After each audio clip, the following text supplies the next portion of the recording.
ഇവനാണ് മുഖ്യപ്രതി വെട്ടൂർ ശിവൻ. ഇതൊരു രാഷ്ട്രീയ കൊലപാതകമായി വളച്ചൊടിച്ചതിന് പിന്നിൽ ആരാണെന്ന് ഇവന് അറിയാം. പക്ഷെ പറയില്ല. നീ കാരണം എന്റെ പെങ്ങള് പോലീസ് സ്റ്റേഷനായി പോയി. സാറിവിടെ നിൽക്കണോ? അല്ലെങ്കിൽ ഞാൻ നിന്നെ കൊണ്ട് പറയിപ്പിച്ചെന്നെ കേട്ടോ.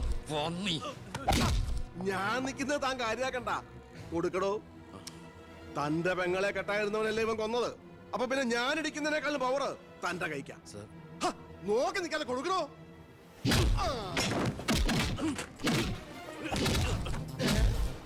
തിരിച്ചടിക്കാൻ തന്റെ അച്ചു വീടോ?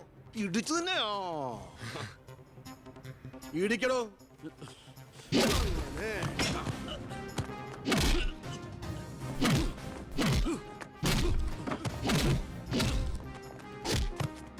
എന്താണോ നോക്കി നിൽക്കുന്നത്? ആ ട്യൂബ് മാറ്റിയിടാൻ പറഞ്ഞത് എത്ര ദിവസമായി? പോയി മാറ്റിട്ടോ.